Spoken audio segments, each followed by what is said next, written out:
അസ്സലാമു അലൈക്കും. എല്ലാവർക്കും റംസാൻ മുബാറക്. ഇന്നത്തെ എൻ്റെ റെസിപ്പി നോമ്പ് തുറന്നാൽ നമുക്ക് ഹെൽത്തി ആയിട്ട് കുടിക്കാൻ പറ്റിയ നോമ്പ് കഞ്ഞിയുടെ റെസിപ്പിയാണ് കേട്ടോ. അതിന് വേണ്ടിയിട്ട് ഞാനിവിടെ എടുത്തിട്ടുള്ളത് ജീരകശാല റൈസാണ്.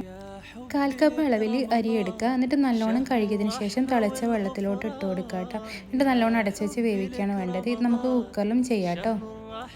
ഇനി ഒരു മിക്സിയുടെ ജാറിലോട്ട് കുറച്ച് തേങ്ങ ഇട്ട് കൊടുക്കുക. പിന്നെ കുറച്ച് ഉള്ളിയും കട്ട് ചെയ്തിട്ട് കൊടുക്കുക. ആവശ്യത്തിനുള്ള വെള്ളം ഒഴിച്ചിട്ട് നല്ലോണം ഒന്ന് അരച്ചെടുക്കുക കേട്ടോ.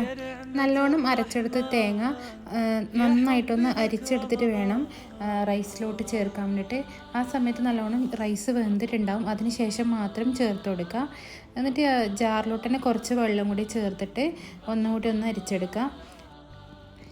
നല്ല ലൂസാവാനും പാടില്ല, അധികം തിക്കാവാനും പാടില്ല കേട്ടോ. ഈ ഒരു കൺസിസ്റ്റൻസിയിൽ വേണം നമുക്കിതൊന്ന് ഓഫ് ചെയ്യാൻ കേട്ടോ. നല്ല ഹെൽത്തിയാണ്. എല്ലാവരും ഒന്ന് ട്രൈ ചെയ്ത് നോക്കാം കേട്ടോ. ഇൻഷാ അല്ലാഹ് അടുത്ത വീഡിയോയിൽ കാണാം.